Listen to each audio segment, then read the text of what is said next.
What it do? What it do? What's happening with it? Y'all already know what it is. You tuned in to another episode of Everything Boxing. There you go, talking that boxing again. What's happening with it? When you come in the building, jump in the comment section. Let me know y'all in the building. And we gonna cook today for sure. Yeah, we gonna cook today for sure. Anthony Johnson, salute. Las Vegas Leon, what's happening with it? Salute to you. Yes, sir. Cali Fire in the building. What's happening with it? Salute to you. My man, Knockout Boxing 86 TV. What's happening with it? Mrs. Steal Your Chin in the building. What's happening with it? Yeah, we gonna cook today. You know what I'm saying? We gonna talk about what went down this weekend. Hell of a fight. You know what I'm saying? We saw some hell of a fights this weekend. We're gonna talk about it. Like I said, when you come in the building, smash that like button. Let me know you in the building.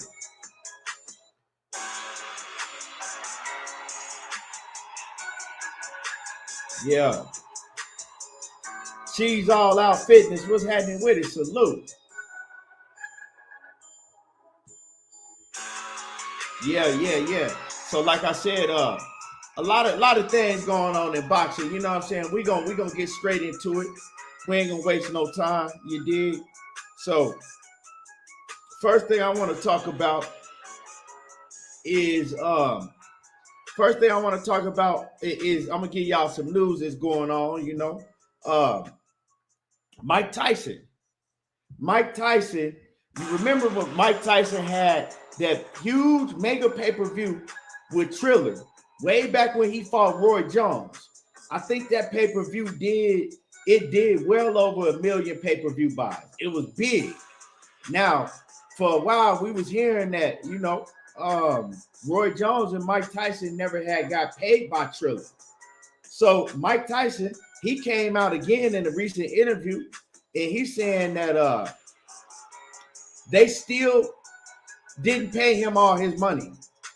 He's saying, and for this reason, he don't think that he'll ever get in the ring again. And this is and I'm gonna just read y'all the article, right? It says Mike Tyson revealed his purse from the exhibition match against Roy Jones that was staged on Triller pay-per-view is still not paid in full. It says Tyson joined the Full Send podcast with the UFC president Dana White to make the revelation around the fight that generated 1.6 million pay-per-view buys November of 2020. So it did 1.6 million pay-per-view buys in a pandemic, right? In the middle of the pandemic. It says White asked Tyson, the Hall of Fame fighter and the former heavyweight champion, was he paid all the money from the reported $10 million purse? See, so he was supposed to get 10 million.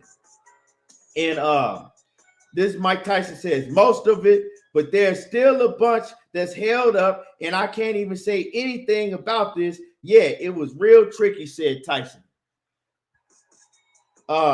He also says, let me see what else it says in here. It says the conversation between Tyson and Dana White touched on a rumored Jake Paul fight that made headlines earlier this month. And then this is what Tyson had to say. I'm not even interested in doing this stuff, said Tyson. If I was back when it first started, yes. And then he says, and we were both fighting on the same card and both active, yeah. He said, I would do it, but I just turned bad. But he said, it just turned bad. It didn't turn out right. Yeah, man. So, and then he just says, he says, I don't think I'll ever fight again. Right? So basically, you know, because we was looking forward to seeing Tyson in the ring. Because, you know, he was talking about that he wanted to really come back and do several big exhibition bouts and maybe even come back and fight somebody, you know, for real. But he said, you know, he's saying the way this whole Triller situation turned out, and they still holding up a lot of his money from the Triller fight purse. that it just put a sour taste in his mouth, and he don't want nothing to do with boxing like that no more. And like I said, when y'all come in the building, y'all smash my like button. So I don't blame him. I don't blame him. And it's crazy. And this is a bad look on Triller. You know what I'm talking about? Like a lot of people saying that, oh, well, Terrence Crawford could go do business with Triller. Bro, they ain't even paying the people that they got. If you ain't paying Mike Tyson and Roy Jones all of their bread, and they've been vocal about it. But you heard what Mike Tyson said in the article that I just read to y'all. He says, I'm not even supposed to be talking about this.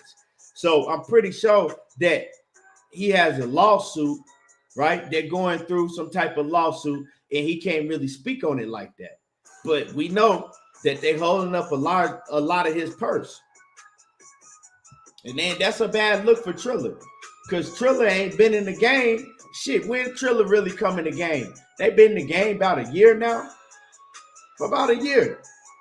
You know, maybe a little bit over a year Triller been in the game. And they already getting a bad rap for not paying the two fighters that was in the most high-profile bout that they had so far. Tyson and Roy Jones, you heard, you seen the article, it said it sold 1.6 million pay-per-view buys. When have we heard any boxing match doing them type of pay-per-view numbers? In a long time, we ain't seen that. We ain't, not Jake Paul, none of them dudes. Probably the last time we seen them type of pay-per-view numbers reported was I say Floyd Mayweather versus Conor McGregor. That was the last time we seen that. You feel me? And you had to bring MMA versus boxing together. You had to bring two whole different fan bases together to get them type of numbers. So yeah, Triller, they fucked up. They fucked up not paying Mike Tyson and Holyfield what they were supposed to pay them, because of the simple fact, yeah, they probably gonna go to the courts and get their bread, you know, but they fucked up because Triller could have blew up. If Mike Tyson had kept working with Triller, they could have blew up. You might have even got a rematch by now with Tyson and Holyfield. You got Tyson and Shannon the Cannon Briggs. That shit is huge. Tyson has so many fighters that he could have fought on the Triller platform, but they ain't do their business right. And looking at the whole situation, if I'm a fighter, I ain't running to do business with them, because yeah, they might be throwing a lot of money in front of my face, but is they gonna pay me all my money when it's said and done? You feel me? So yeah, that's a bad look on Triller, y'all. Knockout Boxing 86 TV says Triller ain't got no fighters for Crawford. Yeah, that's what I said the other day, and I forgot who had brought that up. I don't remember. And salute to my brother Emmanuel H in the building, Crush the Legend, TJ Sports Nation. Who else I missed? My man Jawan Rumbles, what's happening with it? Boyle in the building. Adonis K3, Body Works Boxing, Stan 92. Yeah. But I forgot who had, brought up Triller.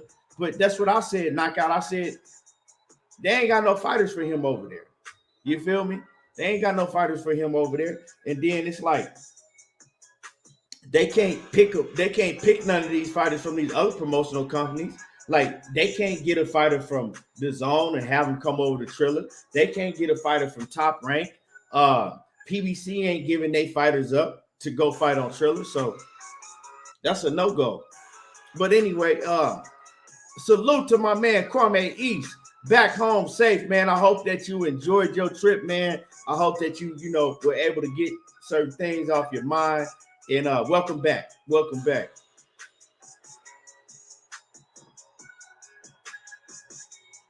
Yeah, man. So I don't know, man. So that's the news about Triller. If anybody was wondering, Tyson still ain't got his bread. Other news, right? Other news. Adrian Broner.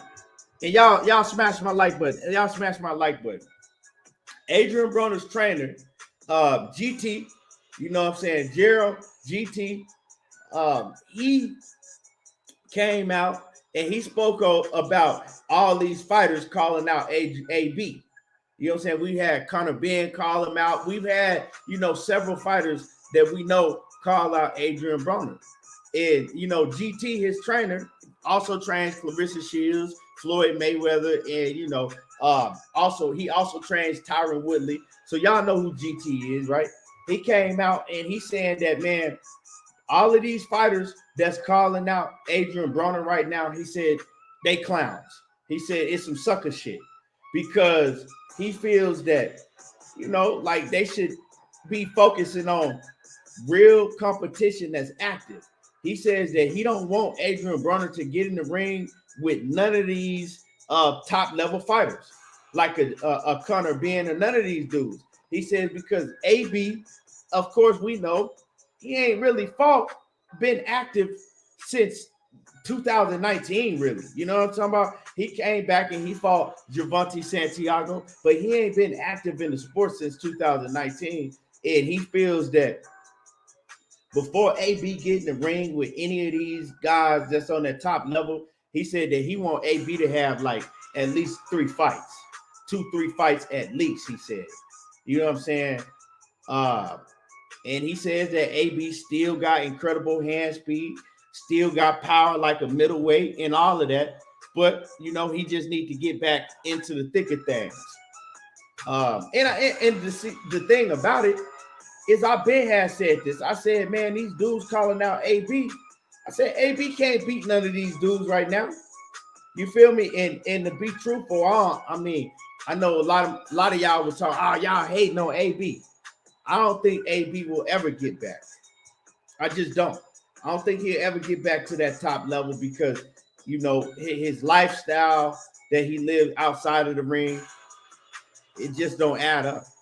You know what I'm saying? It don't add up. And then plus the long layoffs accompanied by his lifestyle that he lived, it don't add up. You feel me? It don't add up. So, nah, I can't see it happening ever, To me, AB might want to think about retiring for real. If you can't beat none of the top dogs, if you can't beat none of the dudes, even B-level opponents, what you doing it for? AB didn't come into boxing to be a middle of the pack type of, Ivan Redcatch type of fighter. He came in to be at the top of the food chain, the best of the best. So I just don't see, he needs, I ain't gonna even say he needs money. I don't know what that man needs. That's his way of making a living. But I hope he, I hope he made some good investments with his money, because if he needs to box for the money, that's the wrong thing to be doing. It's the wrong thing to be doing.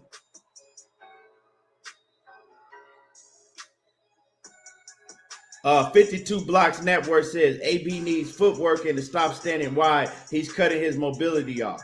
Well, you're right, but it's too late for that right now. You feel me? It's way too late to be him, working on things that, you learn as an amateur. You feel me? It's too late for him to critique that now. That's over with and done with. Yeah, so y'all hit the like button. So that's some news about AB, what's going on. And he didn't say if AB is training again or looking to get back in the ring. I don't know what's going on with Adrian Broner. But I seen Blue Blood report, and then I went and checked on it myself, and it looks like the WBA is ordering Rolly Romero versus Gervonta Tank Davis. Y'all smash on my like button. It looked like they ordering Rolly versus Gervonta Tank Davis. And that's a fight that for a lot of people want to see that fight now. You feel what I'm saying?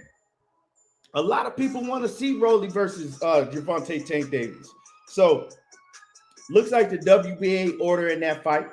And it looks like that is the fight that's going to happen next. I know we've been talking about who is Gervonta Tank Davis going to fight for a while. We've been talking about this for a minute now. And, it looked like we got our answer. They're gonna go ahead and run with the Rolly fight. And man, the way I feel about the Rolly fight is it's just entertaining. You know what I'm saying? I think that a lot of people want to see Gervonta Tank Davis versus Rolly Romero more so for the build-up, more so to see the crazy shit and the antics that Rolly Romero is going to put on. Because I don't see that fight being competitive in the ring. Now, Rolly do have a chance to rough Tank up, though. You know what I'm saying? Because he retarded. So he got that retarded strength. And he wild as hell. And I think that he going to try to grab Tank and throw him around. And we know how Rolly do. He might, you know what I'm saying? He might press slam Tank Davis in the middle of the ring. And I see this fight ending by Gervonta Tank Davis knocking out Rolly or Rolly getting disqualified for just getting frustrated and basically bullying Tank. You know, throwing him around the ring and shit. Trying to wrestle him and do all that shit. Because Rolly, he gonna do all of that. KG, what's happening with it? Salute to the homie KG off in the building. What it do? Yeah, so I see Rolly either getting knocked out or getting disqualified. But really, I don't even know if Tank can knock him out when I think about it, because y'all be laughing when I say that, you know, he's half retarded. He's like retarded, you know, and they don't feel the same type of pain. And I ain't even really trying to be funny, but they don't feel the same type of pain that me or you do. You feel me? That shit that click in their head to where they feel pain, they don't have that. And we don't know. Rolly might not feel pain. I ain't never heard no stories about Rolly getting hurt in the ring or in sparring. Has anybody ever heard a story about Rolly getting hurt in sparring? Because he sparred like a maniac. Right? He sparred like a maniac. Has anybody heard any stories about him ever getting hurt? Because I ain't never heard no stories about Rolly getting hurt. He didn't got touched up. We didn't see him get touched up in the ring. But have we ever seen that man get hurt? Like I said, I don't think he got that thing in his brain that, you know what I'm saying, that lets you know when you've been hurt. That shit that's in your brain, when you get hurt and it triggers and you can feel that pain, I don't think that Rolly got that. So that's a dangerous man to be getting in the ring with, because if you Tank Davis and you hopping up off the canvas, throwing hooks and landing hard-ass hooks, and this man is just still hot, making them crazy, making them crazy noises and shit, walking forward, throwing wild-ass shots. Hey, Tank might get tired out. Tank might be like, man, this motherfucker crazy, man. Y'all might want to stop this. I don't know. Let me read some of y'all comments.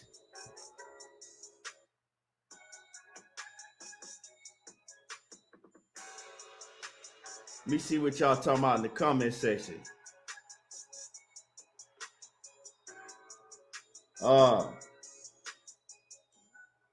Knockout Boxer 86 TV says, I watched Al Heyman make an entire WBA welterweight tournament disappear for Spence versus Ugas. Missed me with the WBA mandate. If Floyd and them didn't want this fight, we wouldn't be getting it. Man, you know I know that. Knockout, you know I know that. You feel me? The reason that the fight came up in the first place is because Floyd and them called for it, but why they called it off, I don't know.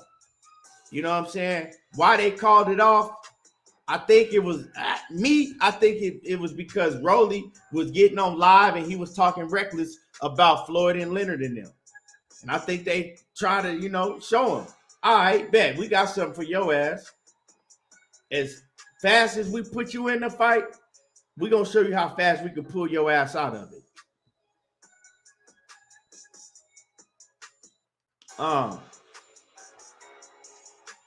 Yeah, let me see. So yeah, man, I just this could be a dangerous fight for Tank Davis, you know. If Rolly don't feel no pain, if we find out Rolly don't feel no pain, Tank might be in trouble. You know what I'm saying? If he don't got that trigger in his head that register pain, Tank might be in trouble. But like I said, at the end of the day, we see skill for skill. Rolly can't even hold a candle to Tank Davis. You feel me? This should be an easy fight for Gervonta Davis. He should be able to school Rolly all day, any day.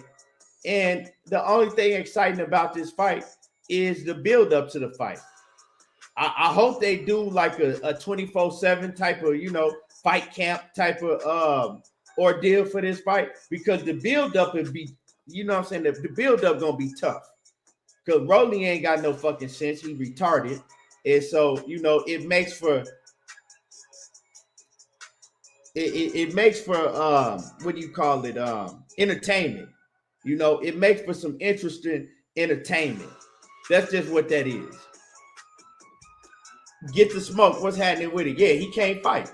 He can't fight a lick, but he like an NFL linebacker. You feel me? He like a fucking all-pro linebacker. He rough as fuck. He gonna grab you. He gonna tackle you. He gonna wrestle you. He gonna do all of that, especially if you get him frustrated. That's why I said Rolly might lose by disqualification.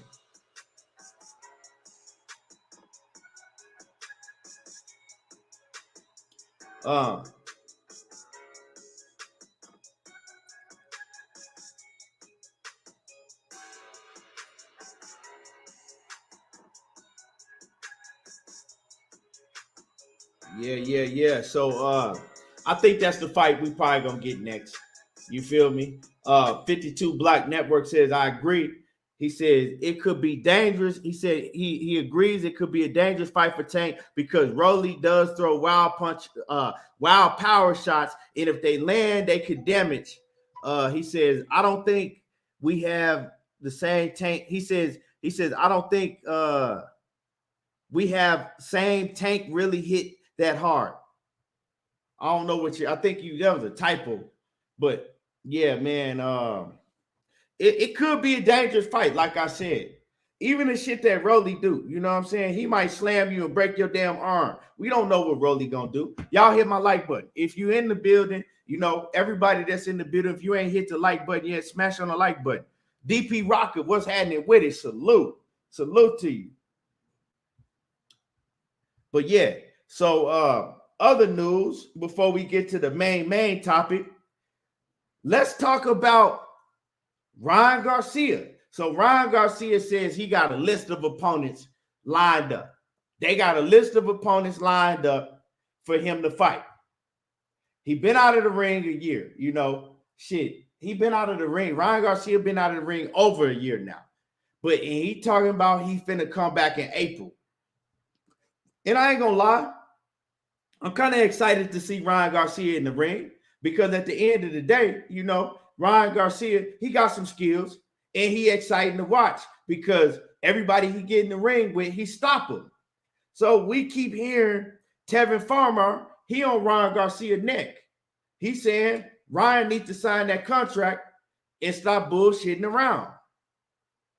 I think that Tevin Farmer and Ryan Garcia is a hell of a fight. And to me, it make all the sense in the world because they both coming off of layoffs.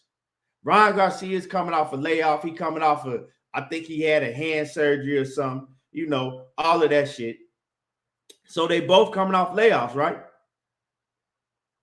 They both coming off layoffs. So why not? You know what I'm saying? We ain't seen Tevin Farmer in the ring since he lost to JoJo Diaz, and Tevin Farmer been out the ring a few years. When was the Tevin Farmer JoJo Diaz fight? Let me look that up. Because Tevin Farmer been out the ring for a long time. Let me see when that fight was.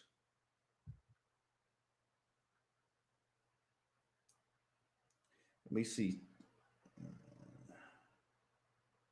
Let me see when they fought. They fought.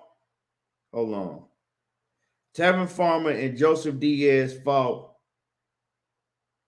Damn. January the 30th, 2020. So Tevin Farmer been out of the ring 2 years.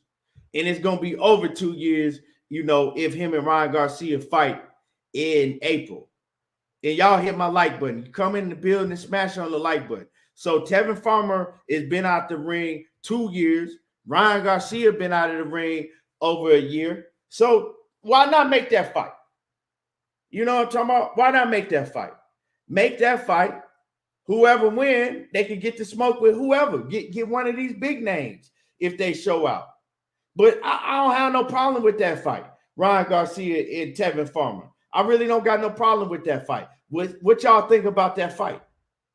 And it's a difficult fight for Ryan Garcia because Tevin Farmer, he ain't got no power, but he can box.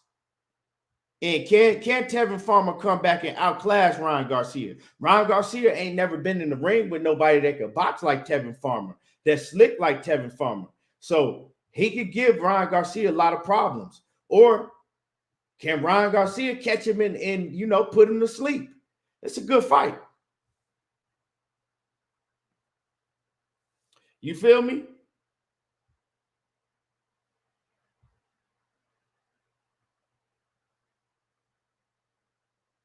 Bobo said Rolly couldn't catch up to that Jackson Martinez kid. Yeah, I feel you. You got a point. He couldn't catch up to him. And dude made Rolly look stupid. He boxed circles around Rolly. Let me see what else. Let me see. Cheese All Out Fitness says that's an easy fight for Garcia. I wouldn't say that Tevin Farmer is an easy fight. But another thing is we really don't know how good Tevin Farmer is now. He's been out of the ring for 2 years. We don't know if Tevin Farmer, trains all the time. We don't know what he does, what type of regiment that he's been on for the last 2 years. We really don't know. Right side, salute. The Queen Sheena in the building. Salute to Sheena. So we really don't know. You feel me? Cali Fire said that's a legit scrap. I like that scrap. I do. Farmer too small. Well, we got to see. Snacks B says Farmer has to come up and weight, right? Yeah, well, he moved up to 130. 35. Actually, yeah. He already had been said, so yeah, he moving up to 135. This would be his first fight at 135. But he had been saying for a while that he wanted to move up to 135. You know what I'm saying? I think he was having some problems making 130. Even in the Jojo Diaz fight, he had a hard time making weight. That was one of the big factors. People thought, like, why is he blinking crazy? Why is he looking like he looking? He kind of looked like he was drained. He kind of looked like he was drained in the Joseph Diaz fight. And, it's been rumors that he was having a hard time making the weight. Cassandra Mason is in the building. Salute to Cassandra. Yeah, and y'all smash the like button. So I like that fight, though. I ain't got no problem with Tevin Farmer versus Ryan Garcia if they do make that fight. Now, is the fight going to happen? Will they make the fight? He's saying, Farmer saying he want that fight. Ryan Garcia just talked, and he didn't mention Tevin Farmer's name. He just said it's a plethora of opponents that I could fight next. Hopefully, it's somebody that got a name. But if it ain't, it is what it is. So Ryan Garcia don't even seem like that. He really trying to fight nobody like a Tevin Farmer. You know what I'm saying? Because we know how Ryan Garcia run his mouth and he talk a lot. I don't even know if he really want to fight Tevin Farmer. I don't know. Knockout say they trying to give Ryan a legit name that is no threat to KO him. Farmer is the perfect opponent for that. If he don't outbox Ryan at least 10-2 or better, Ryan will win. The fix is in. Man, I can't say I can't say that I disagree with that. You know what I'm saying? You on point with that. I agree with you on that knockout. You feel me? Because Farmer is not no big threat to just knock out Ryan Garcia. He don't got no power. You feel me? He don't got no power. So, like I said, Tevin Farmer to me is the perfect opponent. You've been on a year layoff. He been on a 2-year layoff. Put him in the ring and let him get it on. Yeah, Cali. That's what I'm saying. Cali Farr say Farmer looked like he had Tourette syndrome meltdown in the JoJo Diaz fight. He did. Dude looked like he was having ticks and shit. Like, you know what I'm saying, with his eyes, and we didn't know if something was wrong with his eyes. But I'm glad to see Tevin Farmer back in the ring because I fuck with Tevin. And y'all smash my like button. If you ain't hit the like button yet, smash on my like button. I fuck with Tevin. I like Tevin a lot. You know, and I'm been waiting to see Tevin get back in the ring. Man, he's slick. I like to watch Tevin fight. W Right Side says until Ryan actually get in the ring, I believe nothing. Even if the contract gets signed, I still won't believe it. Man, I feel you. You can't believe shit that Ryan Garcia say. You can't even, like, I mean, the man might pull out the fight the week of the fight and say that he got mental health issues. You don't know what that dude gonna do. You feel me? Seattle Boxing Talk. What's happening with it? What's good? Hefe Boss said, do we think that Ryan coming back seriously? I mean, he got to come back now. If he pull out another fight, he might as well just, you know, kiss his career goodbye. Because Golden Boy ain't finna put up with that shit no more. You feel me? And Coach is in the building. What's happening with it, Coach? Salute. You feel me? They not finna put up with that shit with Ryan Garcia no more. If he don't fight, if he pull out another fight, he might as well kiss his career goodbye. They not finna let him pull out no another fight. You feel me? They not gonna keep promoting Ryan Garcia and putting money into promoting upcoming fights with him in it, and then he continue to pull out. They losing money for that shit. They ain't finna do that no more. He didn't pull it out of his last fight. You better believe that, or he gonna be pulling out his whole career. Because they ain't giving him no more, they not finna give him no more fights if he pull out another one. I bet that. My man, I am Trill Real. What's happening with it? What's good with it, Trill?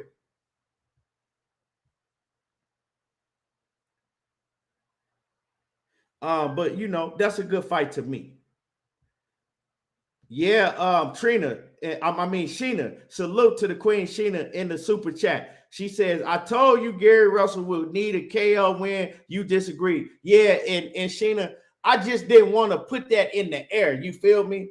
And you was right. And you was absolutely right, Sheena. You feel me? You was absolutely right, Sheena. And I didn't want to put that in the air. You feel me? But we seen what, and we gonna talk about that. We definitely gonna talk about that. Y'all hit the like button. Y'all smash on my like button. Y'all smash on the like button because we gonna get into that right now. I got a lot to talk about with that situation. You know, I got a lot to talk about with that situation. But before we do that, what y'all think about, what was it, the Matisse?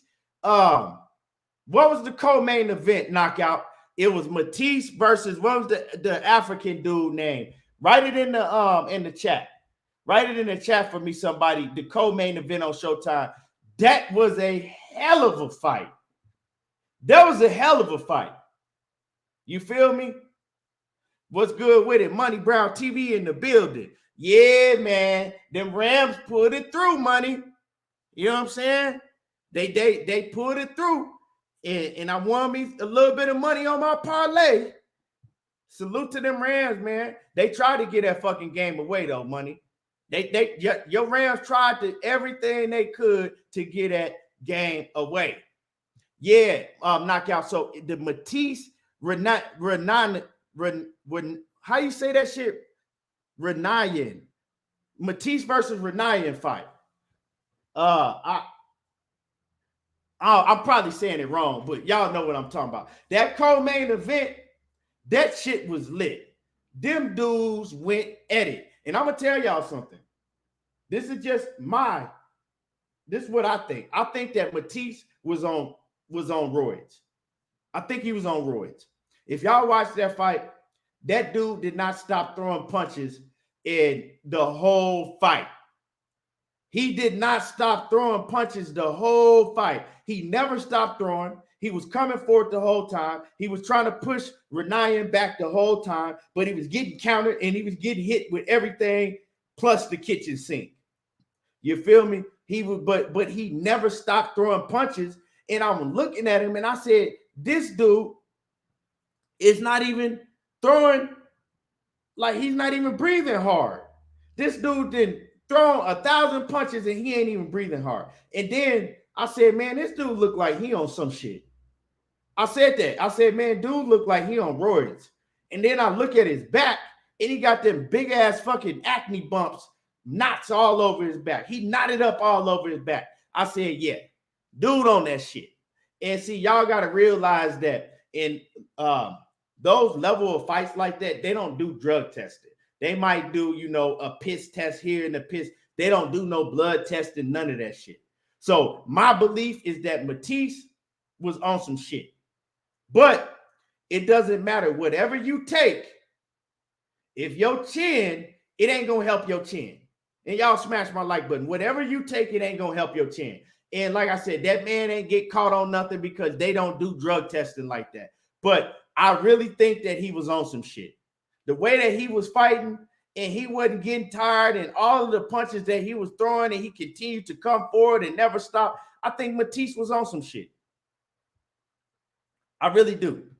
I just had that feeling. And I ain't the type of dude that really say shit like that, you know, but I had a strong feeling. I'm like, man, I guarantee if they blood test him, he got some type of PEDs in his system, some type of banned substances in his system. Because you can't just go and, like, dude did not get tired at all.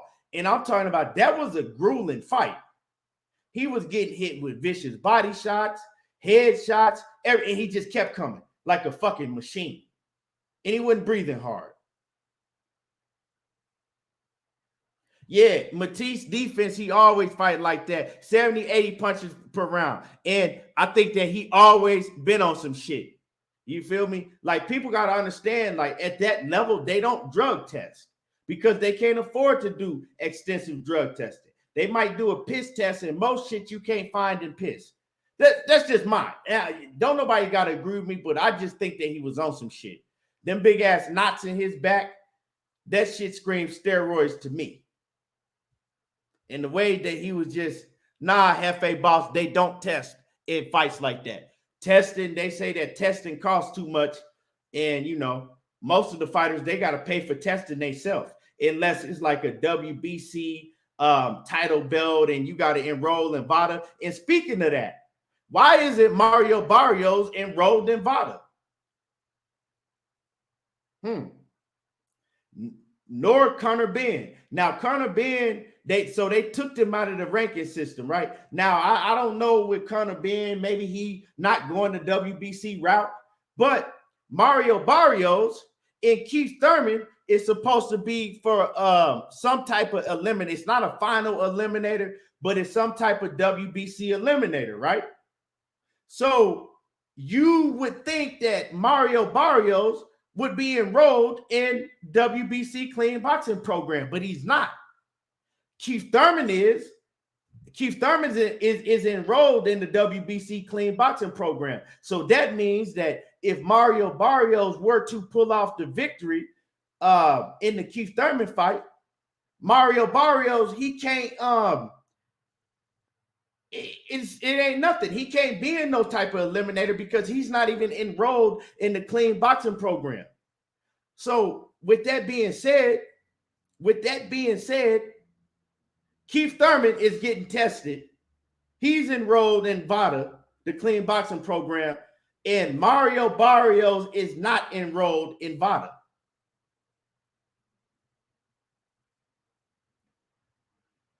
Well, if Keith Thurman is fighting for a eliminator, right? He has to be enrolled in VADA. And when they came out with the list of fighters that's not enrolled in VADA, Keith Thurman wasn't one of the names. So Keith Thurman is enrolled in VADA. When they came out with the list of fighters that's not enrolled in VADA, once again, Keith Thurman's name was not on that list. Mario Barrios' name was on that list. Conor Benn's name was on that list. So that means that Keith Thurman is enrolled in VADA. You dig? So So Keith Thurman is going into this fight being VADA tested, and Mario Barrios ain't, because he ain't in. I don't understand this shit. I don't understand this.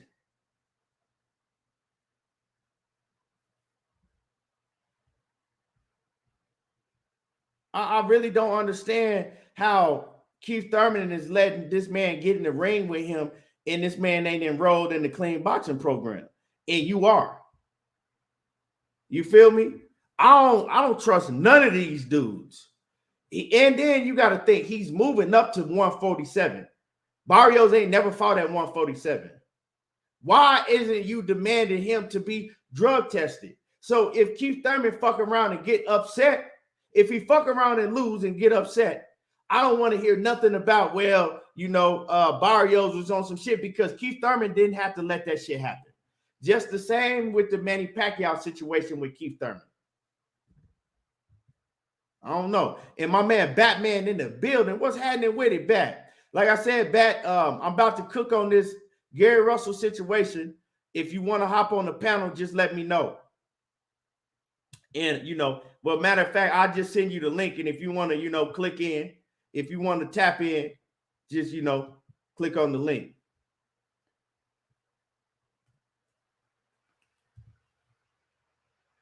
Let me see.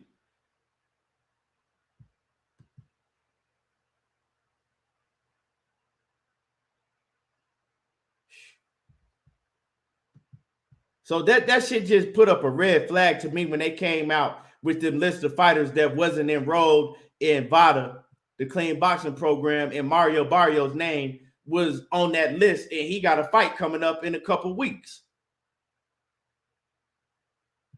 Hey, Knockout say that bed looking good, man. Hey, no, I got Keith Thurman still, though.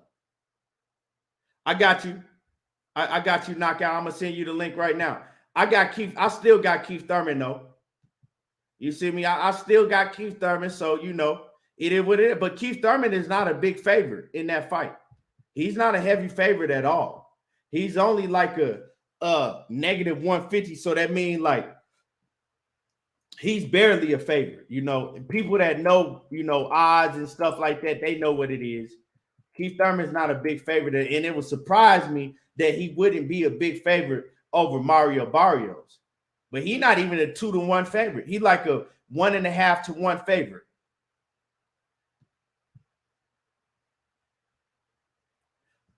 Leon Robinson, salute, off in the building.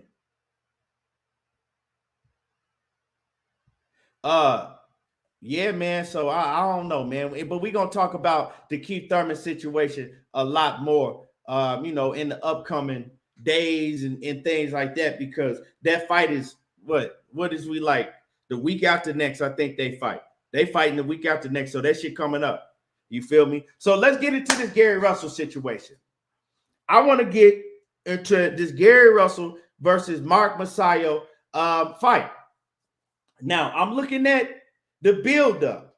I'm looking up at the build-up to this Gary Russell versus Mark Magsayo. And I'm seeing that they're running with this, the next Pacquiao, the next Manny Pacquiao this, and Mark Magsayo this, and the Philippino people this, and the next Manny Pacquiao this. So I said, all right. I thought that Gary Russell was the guy that was been champion for 6 years. I thought that Gary Russell was the WBC champion. But looking to the build-up of the fight, all you hear is Mark Magsayo this, and the Filipino people, and the next Manny Pacquiao, and Freddie Roach is building the next Manny Pacquiao. And it's like, Gary Russell is supposed to be the star in this fight. He's been the champion for 6 years. They ain't giving him no type of fucking respect. So I said, okay, let's go to the fight. Now, in the fight, I don't care what nobody has to say. I watched the fight, right? And I didn't have Gary Russell winning no 10 rounds to 2 or 9 rounds to 3, but I had Gary Russell clearly winning that fight. Gary Russell hurt he already went into the fight with an injury. And I saw it after probably like 2 rounds, I said, Gary Russell, I said, he's hurt. I said, I could tell he's hurt. You know, I said, because usually Gary Russell, he pop, pop, pop, pop, pop, pop, pop, pop. He's tripling and throwing 4 and 5 jabs at a time. If you watch Gary Russell, you know how he fights. Everything Gary Russell does is off the jab, you know, and he'll start off and he'll throw 3, 4, 5 jabs at you. And then he'll come around and he'll hook and he'll pivot up under and slide up and he do all of that, right? And he throw a lot of combinations. And Gary Russell wasn't doing that, you know, in the beginning rounds. I said, okay, I said, I could tell he's hurt because he's not throwing his combination like he usually do. And he's not throwing his jab. He's not, you know, throwing 3 and 4 and 5 jabs like he usually do. So I immediately knew what the injury was. I already had known that he had a shoulder injury because, you know, Batman had told me off record that he had a shoulder injury. But Batman never told me what shoulder it was or none of that or how serious it was. But I noticed right off that he wasn't throwing his combinations like he usually do, you know. So I had Magsayo winning like the first 2 rounds, right? And then Gary Russell comes in the 3rd round and he hurt his shoulder. And he went back to the corner and they said, nah, basically he like, you know, he was hurt. Anybody else would have packed it out. You know what I'm saying? Devin Haney had a lot to say. And I thought about what Devin Haney said. And at the end of the day, you know, I said, Devin Haney's a kid. You know what I'm saying? He's a kid. And that's just how kids gonna act like kids. You feel me? But I know that most of them niggas would have packed it up.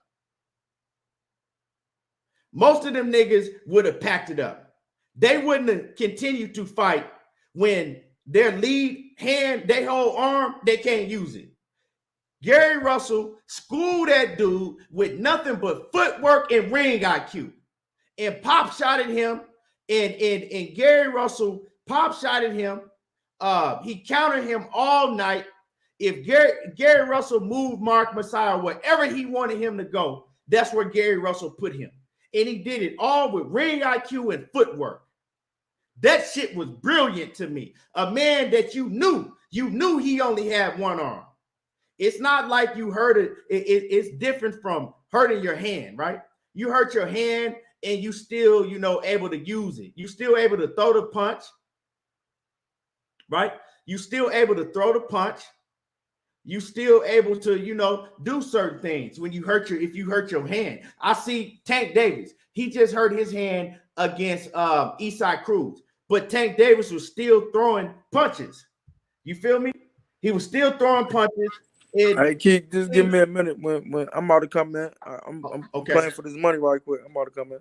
Okay, bet. We also seen Wilder. When Wilder broke his hand, Wilder had to have a major hand surgery, right? But he was still able to use his hand. Now, with Gary Russell, you coming from the shoulders. You thought you coming from so he couldn't use it. And it was his lead hand. Everything Gary Russell does, he does off of the jab. If you watch Gary Russell, everything he does off his lead hand, his jab, right? He does off his right jab. Like I said, he jabs you, pop, pop, pop, pop, pop, pop, pop, pop, and then he'll come with a hook, or he'll slide under and come with a straight. And, you know, he does everything off of his jab. So him being able to do what he did, and he schooled his fucking kid without being able to use his lead hand. If you look at Gary Russell's stats, everything that he does it off of the jab. Gary Russell throws 35 to 40 jabs per round, and he couldn't do it. And he was able to school this kid, right, with ring IQ and footwork. That's what he did, because all he did was turn him. Every time Mark Magsayo threw the shot, Gary Russell would turn him, pivot, turn him, slide, and bam, you wide open for the counter. And he was doing it all night. The only success that Mark Magsayo was really having was when Mark Magsayo decided to go to the body. Now, when he decided to go to the body, he was effective, but he didn't do it enough. You feel me? He didn't do it enough. So at the end of the day, like all these newfound Mark Magsayo fans and the dude ain't shit. He got his ass beat. Natural 707. Your boy got his ass beat by a man that had one arm. If you ever heard the saying, I'll beat this motherfucker on my worst day. Well, Gary Russell schooled this dude and embarrassed him on his worst day. On his worst day. And then you go to the scorecards, right? You listen to the commentary, right? And like them dudes, Steve Farhood and all them commentators, you could already tell that they was doing everything they could to try to sway the audience to think that Gary Russell was just getting shut out in the fight.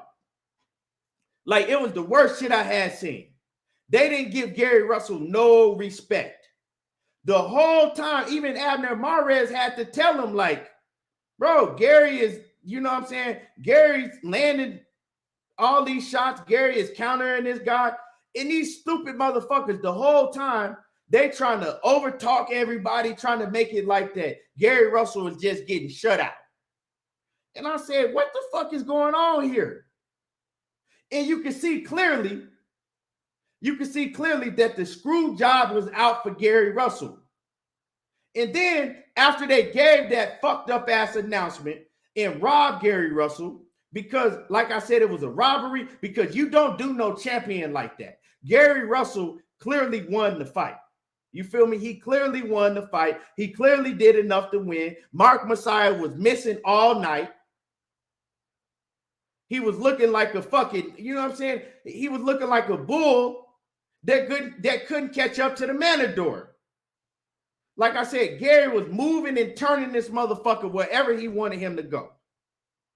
And you cannot, a lot of you motherfuckers don't know shit about boxing because you like, oh, well, we look at the punch stats. Them punch stats ain't shit. The punch stats is a human being clicking a fucking button every time they think a punch lands. Obviously, they didn't know what the fuck they was clicking. They didn't know what they was watching, because it ain't no way that Mark Magsayo landed that many shots on Gary Russell as much as he was missing. The dude was hitting air all night. Like I said, the only success he was having getting, you know, he got a couple clean shots off to the head. You know what I'm saying? And people say, well, why was Gary Russell swole? Because he got headbutted. You didn't hear him complaining about the headbutt early on in the fight. He got headbutted. You feel what I'm saying? Did nobody never see Mark Magsayo land no clean ass hooks and shit? He landed a couple uppercuts, but Gary Russell actually blocked them partially and slid up and slid out. You know, and Gary was sliding in on dude, and he was making Mark Magsayo smother his shit. Gary's too smart, bro. He's too smart for these niggas. And like I said, he schooled dude with one arm. He schooled the dude with one arm. And that's just what it is. Sheena say Magsayo was fighting like he was wearing she said he was fighting like he was wearing football cleats. Horrible footwork. My man Zenith 360 in the building. He says Boxing Gym had a video on. He said Boxing Gym had a video I screen recorded showing the punches landed was inverted. Round 7, there was a sequence where Magsayo missed 4 punches and it said he landed 3. Gary landed 4 and they gave him 1. Exactly. Thank you. A lot of these stupid motherfuckers always talking about punch stats. That doesn't mean anything. That is just a human being telling you what you saw. I know what I saw myself. I don't need another human being telling me that a punch landed when I can clearly see that the punch didn't land. You feel me? Simple as that. If you cannot sit up and watch a fight yourself and figure out what punches are landed and what punches are not landed, well, you don't need to be watching boxing. If you need punch stats to come up on the screen to tell you how many punches were landed and all of that shit, I can watch a fight myself. I don't need them to tell me no shit that I can see with my own eyes. Because like I said, that's a human.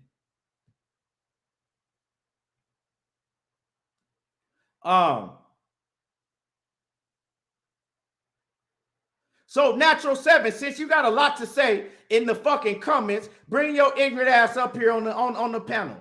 Bring your ass up here on the panel since you got a lot to say in the comments. And if you don't come on the panel, I'm gonna block you. So I'm gonna give you your chance to tell me what you saw. I want you to break it down for me and come up on the panel. Come up on the panel, right? Because you talking a whole lot of shit in the comments. Well, come up on the panel. You feel me? Come on the panel. If it make you feel good to see your dude get schooled by a man that had one arm, a man that couldn't even use his lead arm for what? 9 rounds? For 9 straight rounds, he couldn't even use his lead hand. He couldn't use his lead hand.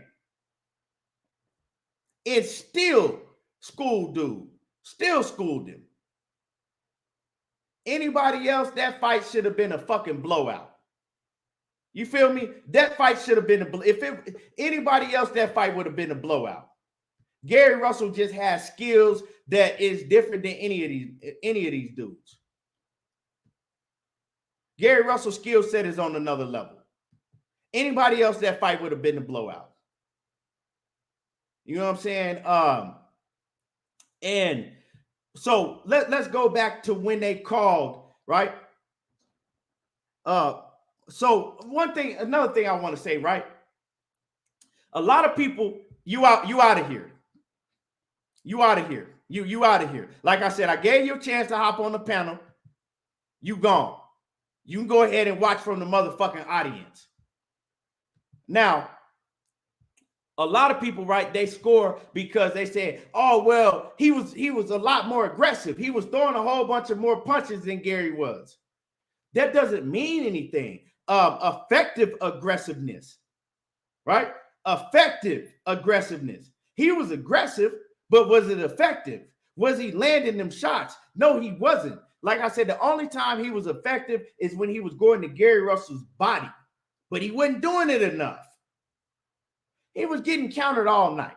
Paul Carrick says, what criteria do you need to be judged for boxing? Shit, man, I don't know. I don't know. I really don't know, but I appreciate you in that super chat, my guy. I appreciate you. Well, he said, what criteria do you need to be a judge in boxing? Boxing is a dirty game. And you can see, I think this was a screw job on Gary Russell, because what did they do the whole time? The commentators were trying to make you believe that Gary Russell was basically getting shut out. Also, after they did the announcement and they were showing, after the fight was over, right? After the fight was over, we waited for the announcement to be made. What did Showtime do? What did Showtime do, y'all? If y'all paying any attention. Showtime put up highlights, and the only highlights they put up was Mark Magsayo's highlights. So Gary Russell has been champion for y'all for 6 years. And at the end of the fight, the only highlights that y'all play is Mark Magsayo's highlights. And you talking about a fucking new Manny Pacquiao has been born and all of that shit. So you didn't show, you mean it was a 12-round fight and Gary Russell did not have one highlight in 12 rounds. Leon Robinson says 6 years and 10 months, so 7 years. This man been y'all champion for 7 years, and you don't give him enough respect to even put up one highlight of the man? So you mean to tell me that in 12 rounds, Gary Russell didn't present y'all not one highlight for y'all to show? But it's not but they didn't have it out for Gary Russell? It wasn't a screw job? You mean to tell me a fight like that, and you see a man fighting with one arm, and you see the things that he's doing with one arm, and you mean to tell me that he's the champion and he don't get enough respect to retain his title? Are you serious? Is you serious? That was some bullshit, and I was highly bothered by that shit. I was highly bothered by that whole telecast, how they treated Gary Russell. They've been wanting to get rid of Gary Russell. They've been wanting to get rid of Gary Russell. And Sheena was right. And you know, deep down inside, I knew Sheena was right what she was saying, but I just didn't want to, I didn't want to put that out there. You feel me? I didn't want that to happen to Gary like that. And now the fucked up part about it is you hear Mark Magsayo, and wait, let me say this, right? And people say, oh, well, what's the use? First of all, they want the Filipino fan base. You saw how they was building him up to be the next Manny Pacquiao. It's a business. They didn't want Gary Russell to have that title. Now they can present Mark Magsayo as a champion to the Filipino fan base, and the Filipinos, they are huge boxing fans. They trying to get that Filipino money. They're trying to build this kid something that he will never be, because the first time they put him in there with a killer, he gonna get his ass beat. He ain't got it what it take. He does not have, so they can build him on. So what they're gonna do is they're gonna let him keep that title around his waist as long as they can. They're gonna put him in with soft touch after soft touch after soft touch, and they're gonna build him as the next Manny Pacquiao. Also, they're not going to let him ever go nowhere near Gary Russell, and he don't want no parts of Gary Russell. You heard him afterwards. They said, so are you willing to give Gary Russell a rematch? My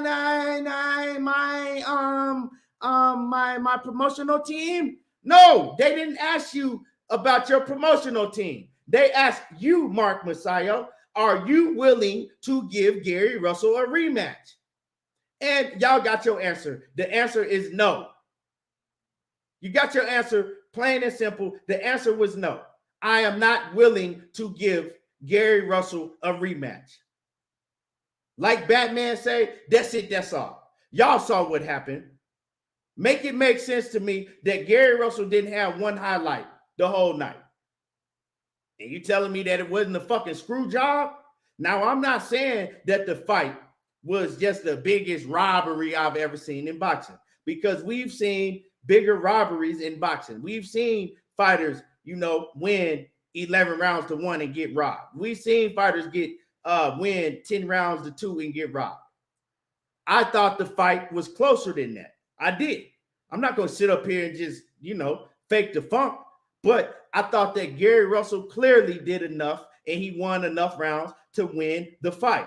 I thought that Gary Russell won more rounds than Mark Magsayo did. And you, the champion, you've been the champion for 7 years, but you don't get the respect that a champion gets because you are Gary Russell. He is Mark Magsayo, and they have it, they already had the screw job in, and they want a Filipino champion. They want to build a storyline off of Mark Magsayo. That's just what it is.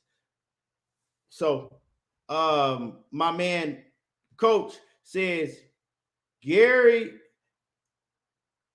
should have had a rematch clause. I'm going to let Batman cook on it, then I'm going to go to knockout. Batman, you in the building? Batman, you on mute if you in the building. If not, I'll go to knockout. Okay, knockout. Go ahead. Yeah, man. Salute to you, bro. Another great opportunity to join your panel. So I appreciate you having me on. For sure. Salute to Batman. I gotta say, bro, I've been reading the chat, I've been listening to you cook. I see it totally different. I feel like the fight was close. And I reserve the words like screw job or robbery or some shit for like what we saw with Robson Casello and Oscar Valdez, or what we saw with Michael Fox versus Gabriel Mastery. To me, those are robberies. Those are screw jobs. What this boils down to me is you got two fighters, right? You got one that was putting on a good defensive boxing clinic that was able to counter here and there, but that wasn't very active. Then you got another fighter that was extremely active, but wasn't very accurate. To me, this fight was either 7-5 either way, or you can call it a draw. It's kind of similar. I don't think the fight was similar because I thought it was more action packed, but it's kind of similar to Brian Castano versus Jermell Charlo. Like if somebody scored at 115 to 113 for Castano or 115 to 113 for Charlo, if either one of those fighters won or it was a draw, you can't really go wrong with that decision. Same thing in the fight when it's Canelo Alvarez versus Erislandy Lara. Close fight, could have went either way, 7-5 either way. But if you score for Canelo, then I don't think Erislandy Lara got robbed or got screwed over. If you score for Erislandy Lara, I don't think Canelo Alvarez got robbed or got screwed over. But the thing with this fight was they just went to the more active fighter. And Gary Russell, let me get this straight and let me say this out here right now. With both arms, based on what I saw, he probably stopped the shit out of Mark Magsayo, beat his ass badly, in my opinion. But with what he had to work with, one shoulder to work with, he put on a valiant effort. But just like some feel Mark Magsayo didn't do enough to win the fight, there's a good valid argument that Gary didn't do enough to win the fight. So what I think we should be pushing for and what I'm pushing for and what I want is instead of using my energy to say that Gary was robbed or screwed over, I want a rematch, bro. I want to be pushing for the PBC to get this man a rematch. I think that's where we can make some headway because I think a rematch, you get surgery, you heal up. I believe he beat the shit out of Mark Magsayo, but I think he just had too much going on in this fight leading into the fight. He's an honorable man. He's a warrior, and he told us going into the fight, I got a slight injury. I don't think somebody like Gary Russell just gonna say that shit tongue in cheek. And so I chose to listen to him, and it turned out that I didn't know, we don't know what's gonna catch up with him, but something like you got an injury, you got your personal shit going on, you missed weight on the first try. None of that shit seemed to affect him because all that personal shit, he looked focused. You got to be focused as hell to go in there with one arm and put up the valiant effort that he put on. You know what I'm saying? You gotta be in shape because he didn't look like he was getting tired. As a matter of fact, on my scorecard, he won the 12th round. So the last round of the fight, you know what I'm saying? He did his thing. I gave him round 12. So he was in shape. So the weight shit didn't matter. But what came to rear its ugly head, what came back and got him and bit him in his ass was that he came into the fight injured. He went to go throw a right hook in, I believe, the third or the fourth round, trying to counter Magsayo, trying to counter his ass. He threw that right hook and that shit fucked his shoulder up. And for those of y'all that don't really know a whole lot about boxing, you'd much rather have, I heard people trying to compare this shit to Tank Davis. It's not the same thing. When you injure your hand, that shit can go numb. And you can still throw that shit. When you injure your shoulder, you can't lift that motherfucker, bro. It's a lot work. Knockout. And it's your lead shoulder. Shoulder. And you're dealing with a guy in Gary Russell, and Keon spoke on it so well. He throws 30 to 40 jabs around, bro. That's like what he do, fam. He's a jabber, bro. He throw, you go look at any of them Russells, they jab their ass off. So yes, was he handicapped? Did he have a disadvantage? Yes, but I also think, and I'd also be remiss if I didn't say, look, bro, the PBC is well documented. My brother Batman has said it, and we all agree, and I agree with him. I ain't gonna speak for Kim, but I agree with him. The PBC ain't got Gary Russell's best interest at heart. They ain't got his best interest at heart. They haven't for years now. So that going into a fight, you injure yourself out 2 weeks out before a fight. You gotta be like, look, bro, I don't give a damn about y'all venue fees. I don't care about this fight. I'm gonna go see this shoulder specialist. This shoulder specialist told me my shoulder's fucked up. Here's the paperwork, Al. I gotta push this fight back. Hey, WBC, I've been y'all longest reigning champion. I got this paperwork right here from this shoulder specialist. This shoulder specialist say my shit fucked up. I gotta push this fight back, bro.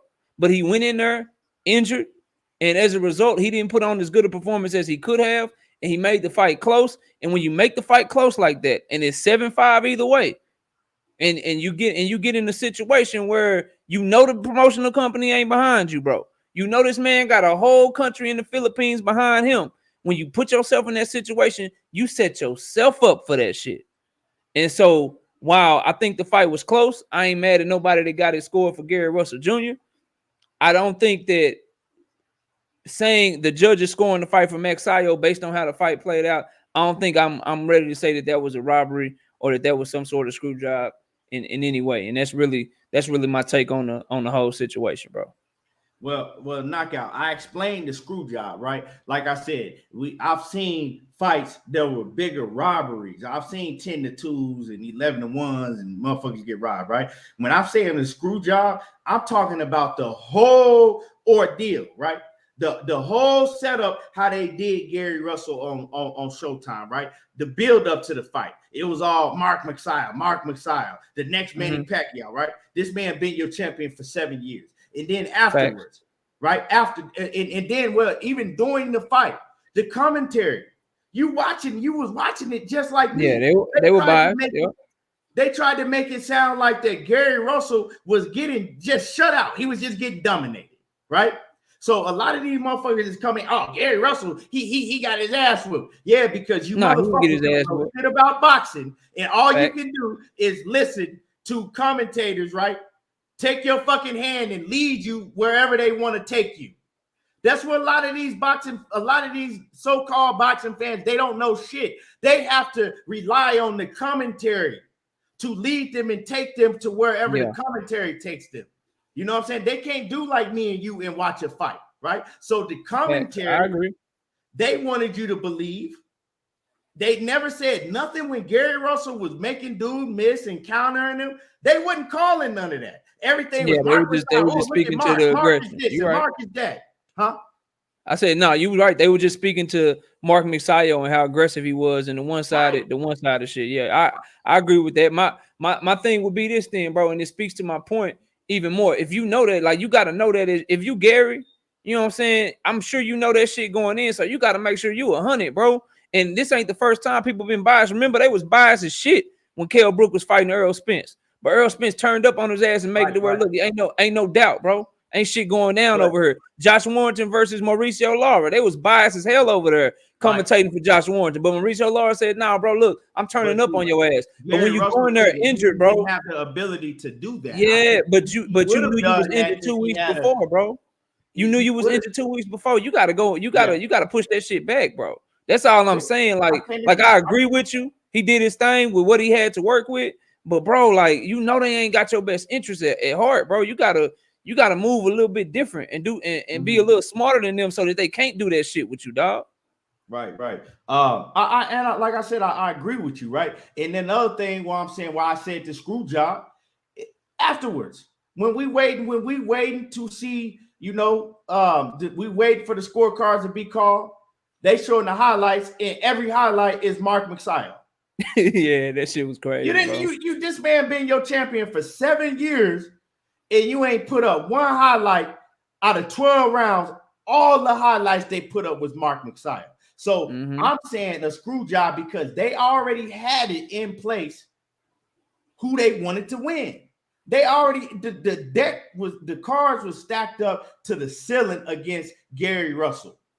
Yeah. I would agree. I would agree with that wholeheartedly. Like the you could tell the PBC, the business, they wanted Magsayo to win. But the thing is, though, Key, and I think you agree with this, if you saw that shit and I saw that shit and fans saw that shit, then Gary Russell had to see that shit, right? And he had to know, like, look, bro, they try and get me. So what I'm gonna do is I gotta be 100. And if I ain't 100, I ain't doing it. And bro, while I spoke to Magsayo's skill a little bit when I predicted it, if you listen to a lot of what I said, it all had to do with shit that had nothing to go on inside the ring. It was all about, look, the PBC want Magsayo to win. He injured. He this, he that. It was just a lot of shit going against him. And I still think he performed valiantly. And he did a great job with what he had to work with. And I just think, like, for me, I want a rematch, bro. I know people talking about him moving up to 130, Chris Colbert, all of that shit. Mark Magsayo, if you Manny Pacquiao fighter, if you got any little bit of Manny Pacquiao in you, bro, you know that man. You know you ain't beat that man convincingly like that. You know that was a close ass fight. Get that man his rematch. Let Gary be healthy. And I'm telling y'all right now, I believe wholeheartedly Gary Rush Jr. might stop that dude healthy, bro. Straight up and down. And so my thing, right, is you treat a champion like a champion, especially a champion that's been a champion for 7 years, right? You give him that respect. Gary Russell did enough to retain his title. Mark Magsayo did not do enough to take the belt from the champion, right? If you Canelo Alvarez, they're gonna give Canelo that respect. You feel me? If you are Errol Spence, they're gonna give Errol Spence that respect. We seen it in the Sean Porter fight, even though I think that Errol Spence won clearly, but it was a close fight. They're gonna give you that respect. If you Terrence Crawford or whoever, they're gonna give the champion that respect that Gary Russell did not get. You Yeah, see what I'm saying? he didn't get the He didn't get benefit no of the doubt. You're respect. right. They He were got waiting the on his respect of ass. Yeah. he got the respect of a no-name journeyman coming in fighting a champion. He didn't get the respect of a champion coming in fighting the challenger. He didn't get that respect. So that's what I mean by when I say the screw job. You know what I'm saying? Was in. The screw was in. And Gary Russell's not going to get no rematch. So we can forget about that. He not going to get a rematch. And I understand what you're saying when you're saying, well, you know, Gary knew all of these things coming into the fight. And you are absolutely correct. You correct 150%. But the thing is, knockout, is Gary Russell's circumstances is not the same circumstances of any other fighter. We know his circumstances, and they're a lot different. Gary Russell been out of the ring for over 2 years because he couldn't get no fight. You dig what I'm saying? The only reason Gary Russell gets fights in the first place is because they don't have no choice but to give him a fight, you know, once every couple years, once every year, once every couple years. Because and why they got that choice though? His only leverage is that belt, Key. That's his only leverage. Yeah, that's the only reason that they able to give him fight. So if I know the only reason that you gonna give me a fight is because of this belt, shit, bro, I'm not coming out there unless I'm 100. What I was gonna say, knockout, is that we don't know. Maybe they would have stripped him. You ain't defended the title in 2 years. Nope. We don't know what they was doing behind the scenes, because one thing that we can agree on is they wanted that title from around Gary Russell's waist. They didn't want him to get that title. So maybe that's where you cover your bases though, right? So if you give them the paperwork and they say, look, nah, you still got to fight, or we gonna strip you, then at least you can go to the courts. You can go to some arbitrator, some shit. You can be like, look, man, I told him I was injured. I gave everybody the paperwork. I said I wasn't 100%. They told me they were gonna strip me if I didn't fight anyway. So I had to fight injured. And then now you building a case for yourself. But when you just don't even do that shit, when you don't even try that shit, then you give them a way out, bro. I wish he would have covered his bases better. Or maybe he needed the bread. You know what I'm saying? That's his way of living. And the man ain't fought in 2 years. He ain't had no fight in 2 years. I don't know what it was, but from hearing him talk, he was just like, man, I didn't want to pull out the fight. I wouldn't go like my. He said his pops and them tried to get him to pull out, but he said no. He said, I ain't been in the ring in 2 years, you know. And I'm just like, I'm itching to get in the ring. So he made that decision. You feel what I'm saying? He made that decision, but at the end of the day, we cannot let off of what we saw, that they didn't give him no type of respect as a champion. That's all I'm saying. Get a man his respect as a champion. Let me read my man Zenith. Zenith says, fans need to learn how the sport works and complain to the proper channels to complain. He says, judges are chosen by state athletic commissions and sanctioning bodies, which is WBC. Same with Miles Fox, but he said same with Miles Fox, but that was the WBA. Yeah, man, it's just, I said, it's a damn shame how boxing is so corrupt. Zenith 360 says boxing need all new commentators, ruin every fight. Like that's what really put a bad taste in my mouth, knockout. Just the whole how they did him on Showtime, bro.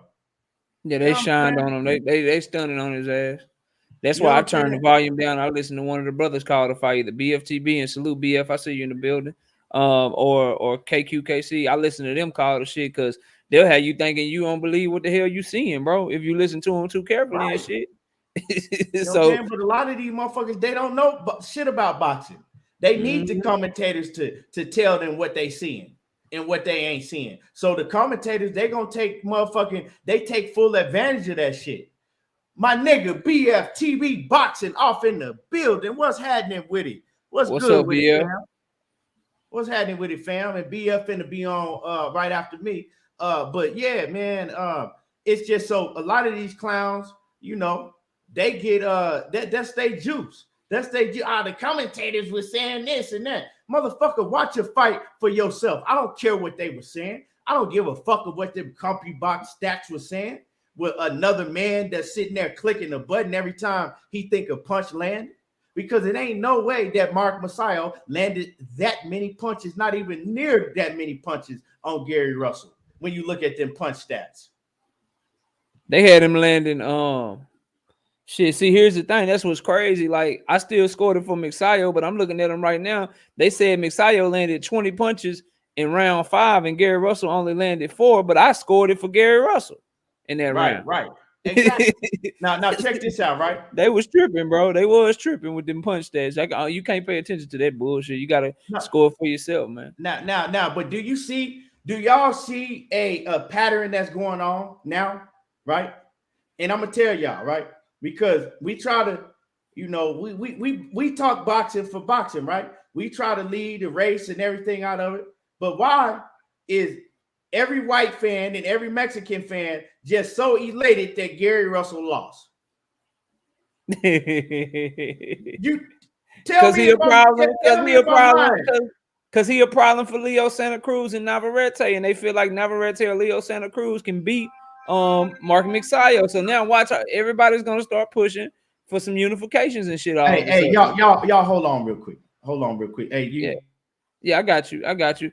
And so to answer this question, no, I just feel like this is anybody. Like, if you see a certain boxer that gets a championship, like, now all of a sudden you want that championship. Like, I think that's what's gonna happen in the featherweight division now, because I think it's 2 champions running around there.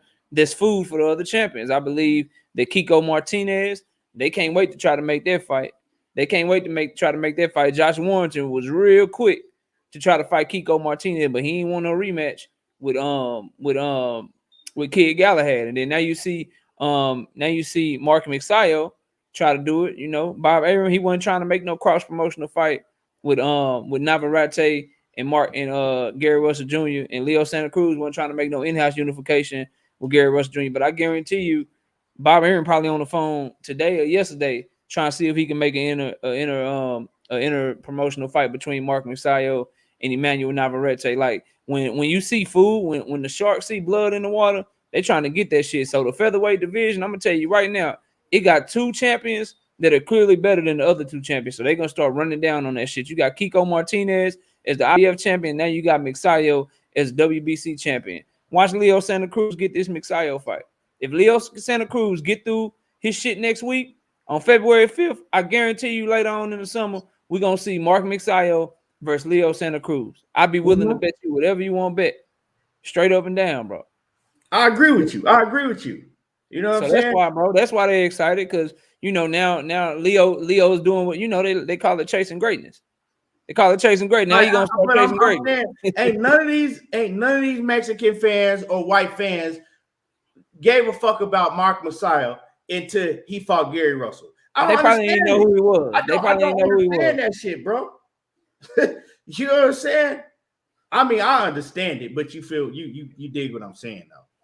Yeah, I feel you. Like, and that's where you instead of just being fanboys, you got to follow every boxer. I mean, you knew who Mark Magsayo was. I knew who Mark Magsayo was. Right. A lot of brothers in the chat knew who he was, but now they're brand new Mark Magsayo fans running around. Because he beat Gary Russell, because people don't like Gary Russell for whatever reason. So it is what it is, man. And Hefe Boss, I'm not talking about any particular person, right? I'm talking about what I've been seeing on the internet since Gary Russell lost. I'm talking about what I've been seeing. Knockout. Am I lying? Have you been seeing it too? No, I seen it's a lot of people happy, and Mexican, Latino, whatever you want to call them. There are some boxing fans that are happy that Gary Russell Jr. lost, and then I'm not going to generalize a whole fan base, but and it's some, and guess what? It's some black people that are happy that Gary Russell Jr. lost. Y'all know, it is what it is, bro. Like, but yeah, I see that shit. I'm on my YouTube, bro, and I'm seeing all type of videos of channels I've never seen before. Of white people that got boxing channels, Mexicans that got Hispanic people that have boxing channels, and I ain't never seen these boxing channels before. and everything. Oh, y'all crying. Gary got his ass whooped. Ha ha ha ha. Gary Russell did. And I'm saying I've never seen none of these channels before, and they popping up like roaches on my YouTube feeds now. Listen, man, you know what it is, bro. It's gonna be channels that pop up. It's people that's waiting on Terrence Crawford to lose, Earl Spence to lose. They waiting on Canelo to lose. You know how people don't really love boxing like that, bro. So I don't pay them no. I thumb down their ass, bro. I make them don't even show me that shit no more. Like I'm only trying to interact with real boxing fans, bro. That should be because that shit'll make me so mad, bro. I feel like I want to hop on every panel. I want to debate everybody and shit. I ain't got time for that shit. I only want to talk to real boxing fans, people that really love the sport, that's trying to push the sport forward. And if we got a different opinion, then shit, we got a different opinion. But at least know what we're talking about and know what you're looking at in the ring. And for anybody to say Gary Russell Jr. got his ass whooped, like, nah, he ain't get his ass whooped. It was a close ass fight. And honestly, if Magsayo was as good as a lot of people were saying he was, he would have made the shit dominant, bro. Coach, is this you? Coach, what's up? Coach. I see nothing but a black screen, bro. Yeah, me too. Me too. Probably come back again. There you go. This shit crazy man. To me because I'm noticing all of this shit, man. I'm noticing all of this shit, and I'm like, man, this shit is crazy. I ain't never seen none of these channels before, and they just popping up everywhere. And you talking about? Let me read my man super chat. My man Jason in that super chat. Appreciate you. He says, I'm seeing nothing but Mexicans hate on Gary, but they silent when Canelo and his team juicing or when the entire Hispanic organization screw Fox. It's just crazy, man, that we gotta go through with shit like this. We supposed to be boxing fans. And most of these channels, right? Most of these channels, let's keep it 100. They ain't never talked about Mark Magsayo, and they don't never talk about Gary Russell. But you see Gary Russell lose, and they making video after video. And I said, what the fuck is going on? But yeah, Batman in the building. What's happening with it, Bat? Salute, Bat. What's up, Keith? Hey, what's up, Knockout? Chilling, man. Hey, you gonna drop and do 50 right quick, fam? You need me to? Nah, I'm just it's still fresh. I'm gonna let you make it. You say your phone dying and shit, and it's still fresh and shit, man. I'm just fucking around, man. We'll do that another time, bro. But hey, man, I know you here to cook, so go ahead, bro. I'm here to listen, fam. All right. They saying Mark Magsayo once. So why?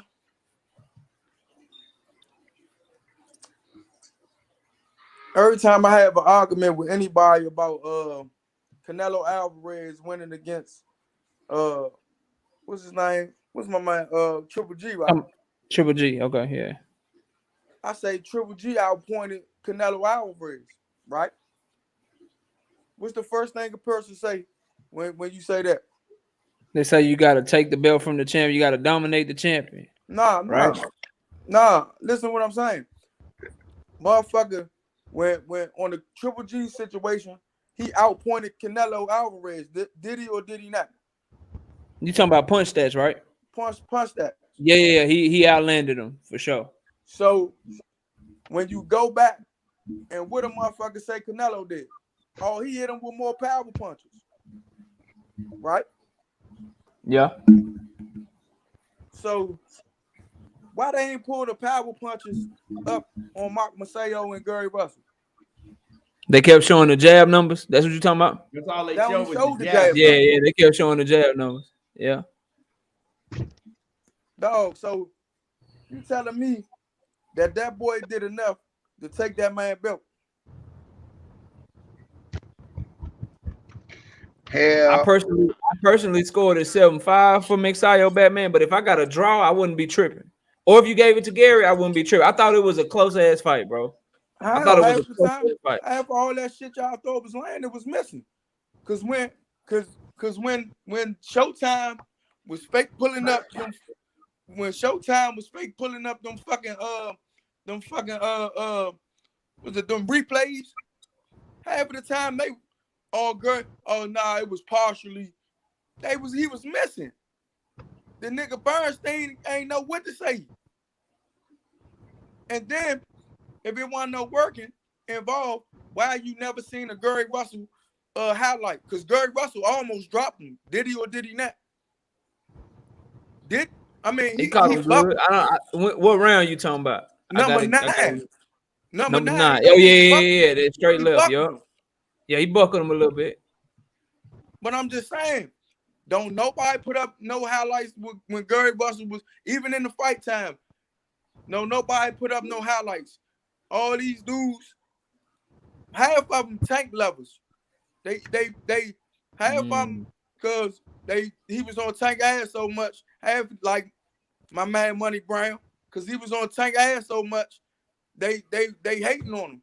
Dog, this man put on a masterful boxing lesson with one arm, dog. Dog, if anybody know about fighting, it's hard as shit to fight with your dominant hand, dog. Only one was a master at that shit was Rigadar, because that motherfucker hardly used this front arm. That's the only one. Coach, the first thing you taught in boxing is to use your jab, because everything comes off your jab. Yeah. Rigadar, the only one who was dominant with his backhand. He was the only one. And he used his legs and his head movement to land a lot of punches. And the thing about this, bro, the thing I hate the most about this shit, that Gary took the fight knowing he was hurt. Not only that, the shit that really pissed me off about this whole thing with him is this: they're gonna blackball him, and I hope not. I think that's what's gonna happen. And he should have had a fucking rematch clause. Dog, they blackballed him while he had the belt, dog. But y'all was saying why Gary Russell not fighting enough. No, I already know that. Know that. No, I'm talking about not y'all, not you, coach. I'm talking about a couple of the fans. Oh man, he ain't active enough. They was blackballing him. That dude, and then they trying to make him out to be man. That dude fucking feet is horrible, nigga. You hear me? His balance is atrocious. He is fucking horrible. Oh, bruh. He kept letting Gary escape to his left all night long. All night. Gary was just turning him the whole night and landing pot shots. And, bruh, that shit was so fucking rigged. You could see it in the fucking making, bro. You know what I'm saying? You could see it. That shit was bullshit. And I heard what you said, knockout, but yeah. What I say? Hold on, what part? I scored. Huh? Well, I say what part? Hey, coach, hold that thought before you tell knockout what you're gonna. I need to read these super chats, and then I'll let you continue. Zenith360 says, unfortunately, white and Latino fan base have tons of racists. Notice we have more non-black people in the chat than normal today. When the black man lose, they come from every corner of the earth. I just, dog, real talk, I was just seeing all type of channels I never seen before, just elated because Gary Russell lost, and there was a lot of Hispanic channels and there was white channels. Now you do got your brothers that's you know, I ain't even gonna call them, I mean, you know, but I was seeing a lot of channels. Nah, you got your Tank Davis lovers. Yeah, your Tank Davis lovers. See, that's the problem with boxing fans. They can't love both fighters. That's stupid. Let me Smooth Groove say, how do you lose a fight and you landed damn near the same amount of punches with one hand as the man with two hands? Robbery.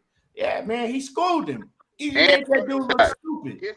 Gary's shots was way cleaner than his shots. With one hand. Shit going off of Gary elbows and shit like that. But as far as getting hit square in the face, he was getting hit square in the face. But I knew that was gonna happen though. As soon as Gary said ouch, that was it. And he didn't use that arm no more. But listen to this. And motherfuckers, this is why my little brother dog, this is why I tell y'all we different breed. Y'all know he could have quit it in the third round and still tainted his belt, right? Yeah. Yep. Nah, he a soldier for sure. He did that shit. And just say that again. Say that again. He could have quit in the third round and got a no contest away with his title and called it a night. But he said, nope, I'm still gonna fight. Coach, what was you about to say to me? What I was saying is that the fight, to me, when I look at the fight, all the shots that guy was missing Gary was landing the cleaner shot. Now I'm not saying he didn't land any clean shots because he did, but as far as he was more active. But you're supposed to be more active when you're fighting a one-handed fighter. But hey, coach, hold up, coach. Hey, Kurt Doug, 15. I ain't meaning all the Tank fans. I'm talking about the ones like I know Money Brown is doing what he's saying because my brother was on his ass. Because before I came in the chat, he was like, "Yeah, my man Sasayo did what he did to Gary. Like he destroyed, like Knockout was predicting the fight. Like he destroyed Gary." That wasn't even. If Gary had both arms, he'll stop that dude easy. Nah, he didn't destroy Gary at all. And my prediction would have been dead ass wrong if Gary was healthy. Who said that he destroyed Gary? When I first popped on Money Brown, right? He was talking shit. But when I said something in the chat, he toned it down a little bit, but still was saying Mark 1. I'm cool with, but dog, man, look, man. And then it's a lot of niggas from Baltimore that's hating on Gary because he was going out the tank. No, even Devin Haney suck ass. Ain't dog. Devin Haney, you one of the softest punches boxing history, dog. My man said, I'm saying this on every platform. Me and my man was talking. I'm like, damn, I sent him to Devin Haney, what Devin Haney said about Gary. He say, man, tell that nigga, man, I'm about to fight Victor Postile. Tell me if I'm gonna get fucked up, boy. Two, three more fights. I might be a champion. When you come up, please come him out and his joint or call him out. He'll off, you know what I'm saying? He'll take the, you know what I'm saying? You explain who you talking about. He talking about Gary Antoine. I heard you say that shit. Talking about Gary Antoine. Yeah. I know who Gary Antoine Russell. I'm saying I know who he talking about. To the about. people. Yeah, to the people. I got you, bro. Yeah. Gary Antoine Russell. So what you saying, Batman, is Gary Antoine Russell said that Devin Haney, when he come to 140, he got to see him. Yeah, he say stop. He say, dog, you fake like you so superior. You too big for that weight class. You too big for that weight class. Your bitch ass should have been up 140 or 147, something like that. That's what he said. I mean, I'm gonna tell you the whole conversation. He said that bitch ass nigga, bitch. He down there picking on them little niggas. The only person down there is worthy of him is Tank, because he thinking he's gonna get away with that Olympus shit. Nah, come up here with these big dogs at where you can't get away with your little abilities that you got, that you getting away with down there. He said, come on up. Come on up. And he ain't gonna get fucked up. He say, Slim, this is what he told me. He say he can knock you out. He say he's gonna try to fucking make you quit on the stool like you do everybody else, you soft ass nigga. Try to tell you, man. So Gary Antoine Russell want all the smoke with motherfucking Devin Haney for what Devin Haney said. Yeah, most definitely. Most definitely. And then, I mean, if we keeping it a buck, bro, like if Terrence Crawford was calling out was talking shit to let me pick one, Lomachenko, we be like, bro, that's kind of like what you doing that shit for? Like at the end of the day, Gary Rush Jr., 126-pound fighter, bro. There's 2 weight classes between y'all, bro. We ain't tripping on that. That's a better fight. Nah, Gary will fight him too, but Antoine got mad. He say, man, you ain't nothing but 5 steps down from me, dog. Ain't nothing but 5. Hey, man, that's a great fight. He told him you been down there for too long. He say he hope you. He say this what he said, and he ain't even no hater. He say he hope you get the Cambosis fight, and you get your glory, and then come on up. Don't stay down there to defend that shit. Come up top. Come up top. I smell smoke. I smell a whole lot of smoke because Devin said Devin said he's gonna have about one more fight at 135 and he moving up to 140. Don't fight no bum. I smell smoke. I like that. I like Gary Antoine. Only problem Gary Antoine gonna have is that he got to move himself up in the rankings.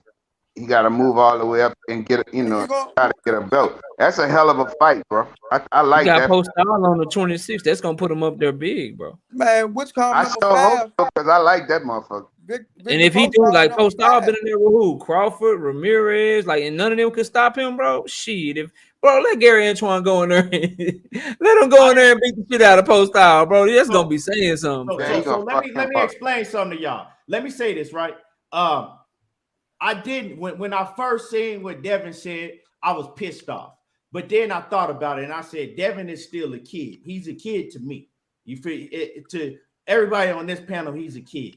You feel me? So I looked at the situation and I said, he don't really understand, the ins and the outs and the outs and the ends. So he's just looking at it as Devin Haney and Gary had a rival and he's talking shit. You know what I'm saying? That's what they're gonna do.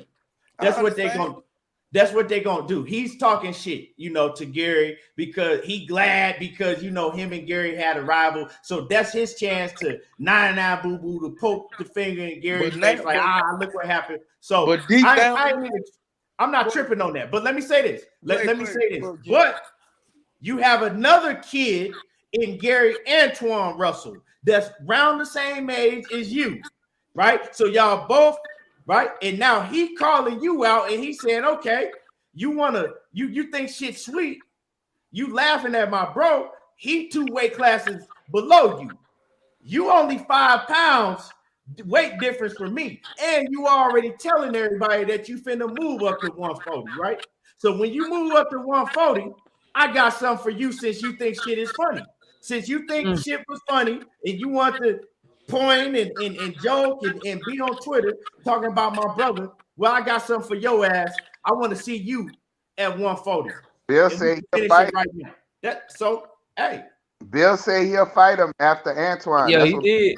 He did say that. Let me say this about that situation. I would just tell Devin Haney this because I make no qualms about it. When fighters talk shit, I love that shit. As a boxing fan, as a content creator, talk your shit. I would just say to Devin Haney and his fans, you can hope that you were successful enough to be champion for 6 years.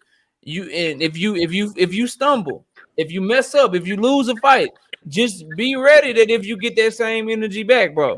If somebody, laughing in your face and shit, if somebody talk shit that you don't understand that shit, maybe as a 23-year-old, but bro, you probably feel invincible right now. You feel like you can't lose. Okay, bro. But that's fights, though. I mean, that's sport. Yeah, that's life. That's all I'm saying. Sport. Like you just learn. You learn karma is real, and you might not want to laugh because you could be in that same situation someday, bro. Straight up. He gonna be everybody be in that situation at some point in their career. Only one. Nah, Floyd wouldn't. But yeah, most of them do. Most of them do though. You're right. You didn't let me finish. But I'm talking about most. I'm gonna say most fighters go through that at some point in their career. Just like yesterday, I was so fucking happy Brady and them lost. I didn't know what to do with myself. You know what I'm saying? I was too. Is it because you hate Tom Brady or you just hate the Buccaneers as a Saints fan? No, I think that because a system that he in his offensive line, and they calling him the GOAT. You know what I'm saying? And I know the Saints beat the sleeves off them bitches twice this year, and they didn't even score nothing in the last time we played them. We beat them. They ain't score a point.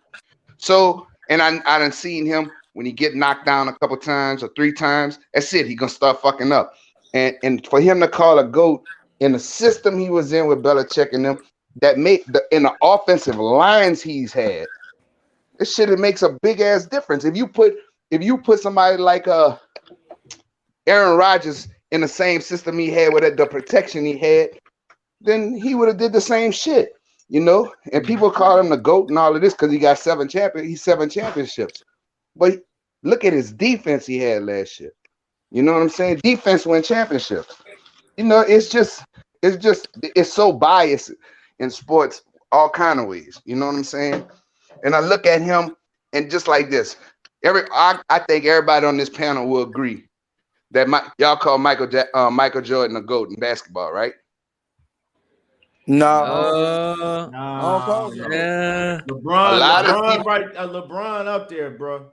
Okay, I got Jordan or LeBron, but Jordan right now. Jordan right now, but LeBron, if he break all them points records and shit, like I don't know, bro. It's hard.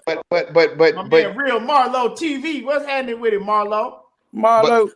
But y'all look at it, and because people say, well, Brady got 7 championships, and most people say, well, Jordan went back to back to back to back to back. Yeah, he got 6 championships, and people call him the GOAT, right? Yeah. Bill Russell got 11. Yeah, he fired with that shit. It was way less. It was way less teams in the NBA back then, but yeah, he got them 11. Hey, y'all like something. Hey, let me get this super chat. Let me get this super chat in. And y'all hit the like button. If y'all ain't smashed on the like button, smash on my like button. Hit the like button. My man KG, what's happening with it? He said Gary Antoine will show Devin what that real dog life is like. He said if he step up that 5, and that's a fact, his arsenal and that body work is too mean.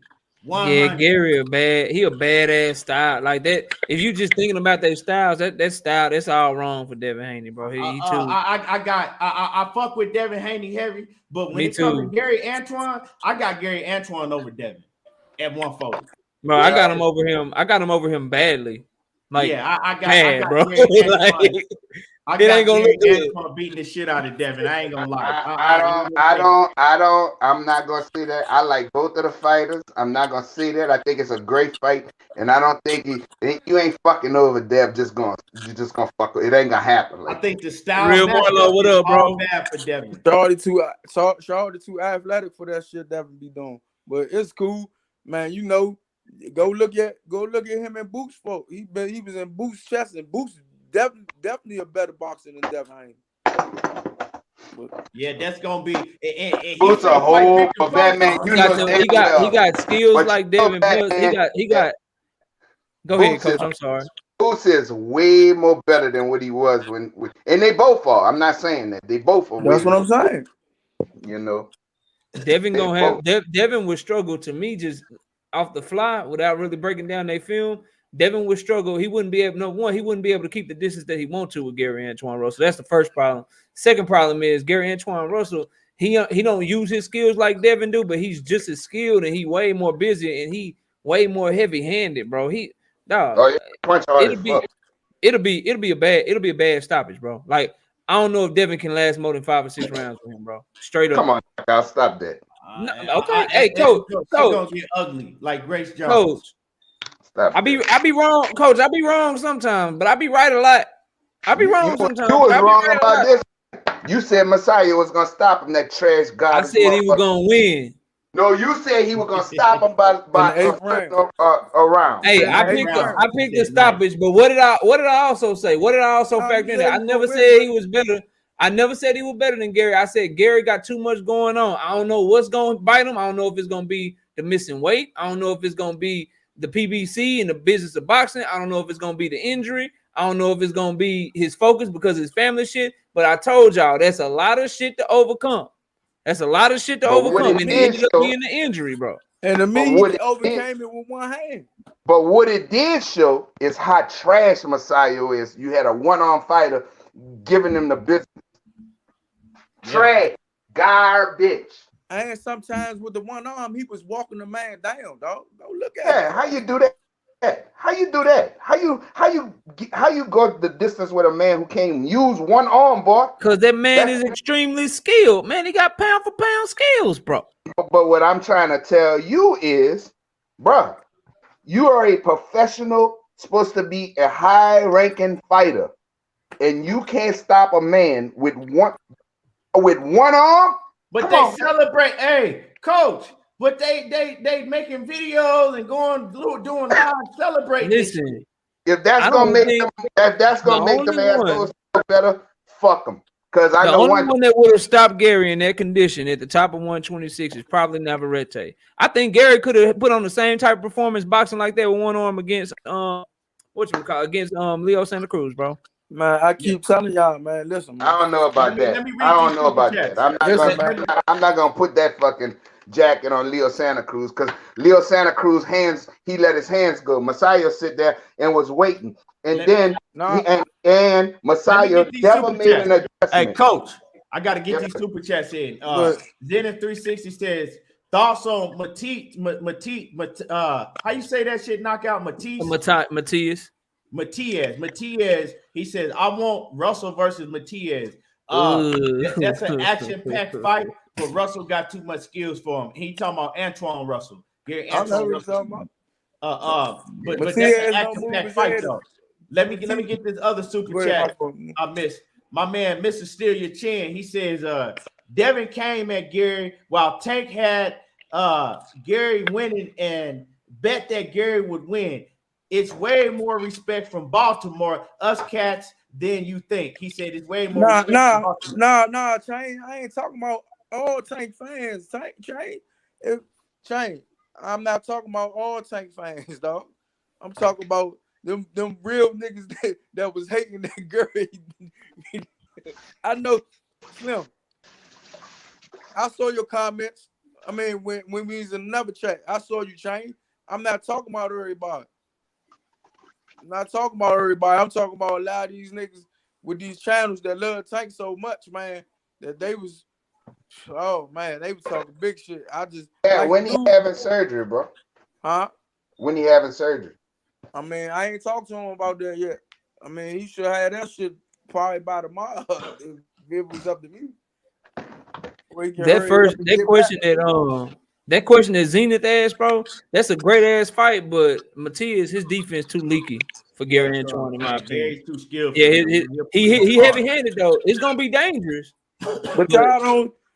Gary more skilled. But Shawty ain't no brawler. He boxed his way there and let his hands go. Facts. All facts. That's why I think he'll beat the shit out of Matias. But Matias, he got fast hands and he heavy handed and he throw a lot of punches per round. That shit gonna be action packed, bro. That's an action packed fight. And to all the Tank Davis fans, which I'm a Tank Davis fan too, I need all y'all to be calling that bullshit on this WBA mandatory fight between him and Romero. I need y'all to be calling that bullshit. I want to see that fight. No, coach. No. Yeah, I want to see it. Damn, I will fight Lomachenko. Fuck that shit. I want to see it. If they make it, I want to see it. Fuck that. Why, coach? Why? You don't like Rolly or something? Nah, he don't like Rolly. No. Well, first of all, I got a soft spot for the mentally ill, but my reason for seeing it, bro, because that dude fucking got fucked over, bro, and that dude trying to feed his family just like everybody else. You said yeah, most definitely on the last fight. Okay, great fight for Rolly. Absolutely, positively horrible fight for Tank. How about that? Real, I'm gonna be honest with you, bro. That ain't no fucking easy fight for Tank. I'm telling y'all. Rolly's style is his style. Watch and see, bro. If Rolly if Rolly hit fucking Tank, bro, Rolly got retarded strength, but I'm telling you. There are 5 or 6 fights that I would rather see than that fight. Of course, but I want that little like that funny, and I'm not a fan of Rolly. But I think that was fucked up what they did him, bro. That shit was fucked up. If Jackson Marinez, who got stopped by Richard Comey, can outbox Rolly non-stop for 12 rounds, Rolly might not even touch Tank, bro. He might not even touch him, bro. You got a point. Both of y'all got good points. Richard Comey is a C-level fighter with a basic 1-2, and he was walking down Jackson Marinez's ass that whole fight till he stopped him, and Rolly couldn't touch him. But Rolly Rolly ain't landing on Tank. Man, Tank about to beat the shit out of Rolly, and he ain't got to punch down. Oh, bro, he's a lot taller than Tank, that other guy. Which is gonna be good for Tank. Tank like fighting dudes that's bigger than him. He gonna man. 4 or 5 rounds. 4 or 5 rounds at best. And it's a lose-lose for him. What if Rolly, go ahead, my bad. If Rolly don't feel no pain? Because you know he's retarded. What if you don't feel no pain? Listen, you ain't gotta feel no pain to get your ass whipped. And I want to say this. I see Foxy Brown, WBA ordered that mandatory. Look it up. I know they ordered the mandatory, but tell me this. They ordered a whole tournament in the welterweight division, the whole goddamn tournament they ordered. And guess what Al Heyman and the PBC did? They made that shit go away and washed their hands of that shit. So miss me with that mandatory shit. If Team Tank, if Floyd Mayweather, Steven Espinoza, Leonard Ellerby, or Al Heyman didn't want this fight, we wouldn't be getting this fight, bro. So y'all can miss me with that mandatory shit. That don't mean nothing to me. because I watched them get a whole 4-fight tournament moved around for a fight that they really wanted, which was Eudenis Ugas versus Errol Spence. So miss me with the mandatory shit. This ain't no mandatory. This is some shit that they wanted, bro. Salute to my brother Blue Blood Sports TV What up, Blue? in the building. What's happening, Blue? Hey. And my man KG, he said basically on Saturday night just showed him how great Gary is. Like that shit was amazing to me. To not have your lead hand in the, you know what I'm saying? Like what he did, what he put on, bro, that shit was amazing to me. And it's just a shame how they did him. And what makes it worse, and I'm gonna get ready to wrap the show up because I gotta get up out of here. So, but what makes it worse to me is that we know that he's not gonna get another chance. We know that now they're gonna blackball him and they really gonna sit him on the shelf because now they don't have to give him no fight. He don't have no title no more. And that's the bad thing about it is shit. We might not see Gary Russell for a long time, you know, and it's fucked up. And my man, he's all out fitness. He says we support Gary and Tank in the gym in Jersey. And salute to my man Cheese All Out Fitness. Yeah, represent Jersey, man. Jersey showed out, Slim. Yeah, and DC showed out too because there was a lot of DC dudes in there. My father told me that, motherfucker. But Jersey showed out. Philly came, all that. They say Gary don't sell though. Yeah, it was some stars up in that joint, man. Like I said, but all the coaches, all the boxers say what? Gary won the fight. Yeah. Hands down. Dog, how you can control the man with one hand, dog? That man stopped rushing in, dog. At one time, he stopped rushing in because he kept getting hit too much. That and he got tired. Let me go around the panel, and I'm gonna get ready to wrap it up because I gotta get off of here. Batman, let me get your last words real quick. Man, you know, Gary Russell, a cold fucking soldier. Y'all seen it, motherfucker. Because for real, he could have quit it and kept his title and still got paid that night. But he went all the way through with it. That's what we do. You know what I'm saying? That's what type of men we is. We go all the way through with ours. You know what I'm saying? And he still really won. He won. I don't care what anybody say. Can't none of y'all favorite fighters do that. Yeah. Come on, man. But you know, it's all good. Like I said, Devin, man, Antoine looking for you when you come up. You know what I'm saying? And you know, Shawty will be back. You know what I'm saying? Hopefully, man. PBC get off the bullshit, man. That's all I gotta say. Right. And Sheena says, long time. How much time does Gary have left? I wouldn't be surprised if we didn't see him again. I hope not. I don't want to put that in the atmosphere, but you know, he controlled the man with one hand. So come on, man. With two hands, a lot of these dudes ain't got no fucking win. I just wish that we could see an active Gary Russell. Gary legs look good.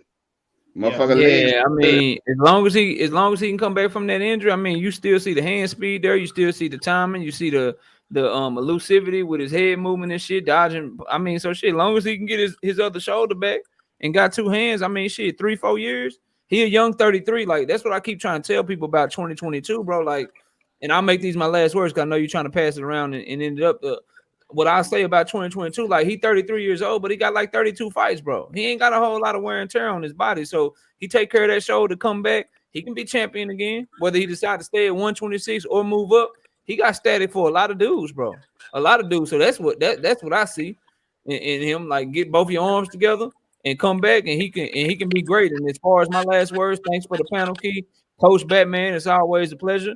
Y'all can follow me right here on YouTube, Knockout Boxing 86 TV, right here on YouTube. And you can follow me on Twitter, A.K.A. Boxing 86 TV, live every Wednesday night and live every Friday night. And I appreciate you, good brothers, man. What time you going live, Knockout? Let them know. I'll be live Wednesday night, 7:30 p.m. Central Time, and I'll be live Friday night, 7:30 p.m. Central Time. Wednesday is the is where we discuss the hottest Go topics to in the boxing, comments, and then bro. Friday, that's when we do the breakdowns and the prediction for the fights that week. So I appreciate all you brothers, man, and y'all take it easy, bro. Yes, sir. And let me read this super chat real quick, and I'm gonna go to you, Coach. Zenith 360 in that super chat once again. He says Gary showed A-level pedigree, extremely impressed. Man, I'm telling you, that's what I'm saying. That's what I've been screaming. Coach, let me get your last words, Coach. Always a pleasure being on the panel with y'all, bro. Always Yes, sir. fun. Man, I'm just, I just wish my man hadn't messed up his arm, bro. That's one of my favorite fighters. So I just hope he can make it back, and I hope they don't screw him over. You know what I'm saying? That's what I hope, bro. More than anything, I hope he get opportunities. You know what I'm saying? Because he's a warrior, bro, and he showed it. He showed it in the fight. So it's a pleasure, Key. I'm gonna holler at you, brother. Yeah, appreciate you. And y'all hit my like button if you ain't hit the like button yet. I appreciate everybody for tuning in. Another great show. I'm gonna go check out my brother BFTV now. And like I said, y'all already know how I do. I appreciate everybody. There you go, talking that boxing again. And we'll be back same time tomorrow. I'm gone.